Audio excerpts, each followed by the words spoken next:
இந்தியாவின் உத்தரப்பிரதேசம் ஹாத்தரஸில் ஆன்மீக கூட்டம் ஒன்றில் ஏற்பட்ட நெரிசல் காரணமாக 116 பேர் உயிரிழந்துள்ளனர். மேலும் நூற்றுக்கணக்கானோர் காயமடைந்துள்ளனர்.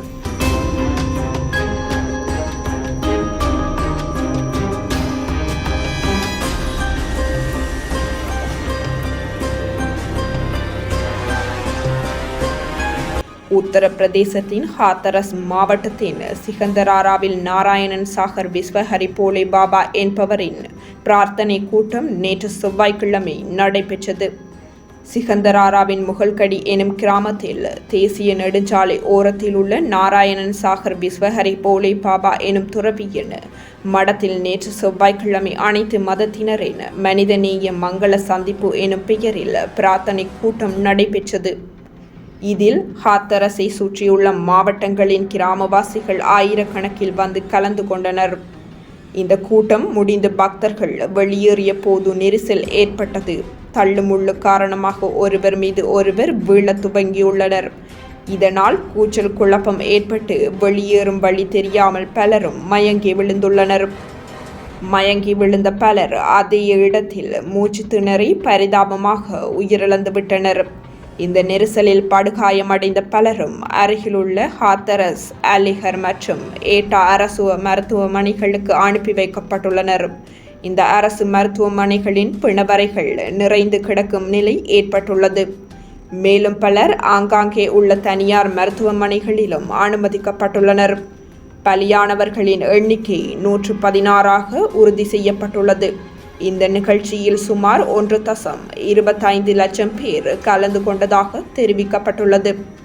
சம்பவ இடம் போர்க்களம் போல் எங்கு பார்த்தாலும் பலியானவர்களின் உடல்களும் காயப்பட்டவர்களும் மயங்கி கிடந்தனர். நூற்றுக்கணக்கான உயிர்களை காவு வாங்கிய கூட்டத்தை நடாத்திய இந்த போலே பாபா யார்? அவருக்கு ஏன் இவ்வளவு பக்தர்கள்? 18 வருடங்களுக்கு முன் உத்தரப்பிரதேச போலீஸ் கான்ஸ்டபிளாக பணியாற்றியவர் தான் போலே பாபாவாக மாறியிருக்கிறார். உத்தரப்பிரதேசத்தின் மேற்கு பகுதியில் உள்ள காஸ்கன்சி பட்டியாளி கிராமத்தைச் சேர்ந்தவர் சூரஜ் பால்.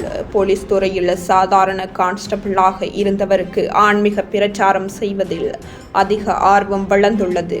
உத்தரப்பிரதேசம் உள்ளிட்ட வட மாநிலங்களில் பல்வேறு வகை துறவிகளை பார்த்த அவருக்கு தானும் அதுபோல மாற வேண்டும் என்ற எண்ணம் பிறந்துள்ளது.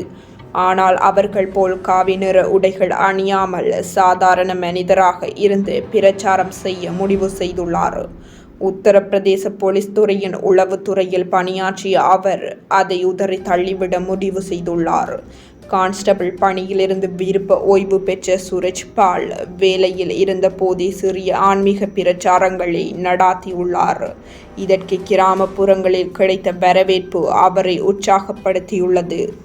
பணி ஓய்வுக்கு பின் தனது சொந்த ஊரான பட்டியாலியில் தனது முதல் ஆசிரமத்தை அமைத்துள்ளார். அவரை கிராமவாசிகள் போலே பாபா, அதாவது அப்பாவி ஆன்மீகவாதி என்று அழைக்க துவங்கியுள்ளனர். இந்த பெயர் பிறகு அவருக்கு சாக்கார் நாராயண் சாகர் விஸ்வஹரி என மாறிவிட்டது. போலே பாபாவுக்கு குழந்தைகள் இல்லை. அவரது மனைவியும் மாதாஸ்ரீ எனும் பெயரில் பாபாவுடன் மேடைகளில் அமர்ந்து பிரச்சாரங்கள் செய்து வந்துள்ளார். தமக்கு கிடைத்த அதீத ஆதரவில் மேலும் பல ஆசிரமங்களை அமைத்துள்ளார் போலே பாபா. அண்டை மாநிலங்களான ராஜஸ்தான், பஞ்சாப், ஹரியானா மற்றும் மத்திய பிரதேசத்திலும் போலே பாபாவின் ஆசிரம கிளைகள் பெருகியுள்ளன. இதுவரையில் 10 லட்சத்தை தாண்டும் எண்ணிக்கையில் போலே பாபாவின் பக்தர்கள் இருப்பதாக கணக்கிடப்பட்டுள்ளது. தனது கூட்டங்களை போலே பாபா அந்தந்த பகுதியில் உள்ள சீடர்கள் மூலம் நடாத்தி கொள்வதை வழக்கமாக கொண்டுள்ளார். மேலும் தனக்கு கிடைக்கும் நன்கொடை மற்றும் பரிசு பொருட்களை பிரச்சார கூட்டங்களில் பக்தர்களுக்கே வாரி வழங்கி விடுவதும் இந்த பாபாவின் பணியாக உள்ளது. இதுவே பாபாவின் செல்வாக்கு அதிகரிக்க முக்கிய காரணமாகி உள்ளது. இவரது கூட்டங்களில் வழக்கமாக பிரச்சனைகள் வருவதில்லை என கருதப்படுகின்றது. வழக்கமாக போலே பாபாவின் கூட்டங்களுக்கு வருபவர்கள் கிராமவாசிகளும் ஏழைகளும் என்பதால் அதிக பிரச்சனைகள் வருவதில்லை என கூறப்படுகின்றது. இதன் காரணமாக கூட்டங்கள் நடாத்தும் பகுதிகளில் பாதுகாப்பு போலீசாரும் அதிகம் காணப்படாத நிலை இருந்துள்ளது. கொரோனா சமயங்களில் மட்டும் போலே பாபாவின் கூட்டங்கள் சர்ச்சைக்கு உள்ளாகி இருந்தன. வெறும் 50 பேர் மட்டும் என கூறிவிட்டு 50,000 பேர்களை கூட்டியுள்ளார் போலே பாபா. எனினும் அப்போது அவர் மீது பெரிய நடவடிக்கைகள் எதுவும் இல்லாமல் போயுள்ளது. இன்று நடைபெற்ற ஹாத்தரஸில் கூட்டத்திலும் பாதுகாப்பு போலீசார் அதிகம் இருக்கவில்லை. காலை 9 மணியளவில் தொடங்கிய இந்த கூட்டம் சுமார் 3 மணி நேரம் நடைபெற்றுள்ளது. தற்போது உத்தரப்பிரதேசத்தின் கோடை வெப்பத்தில் வந்த மழையின் காரணமாக ஈரப்பதன் அதிகமாக இருந்துள்ளது.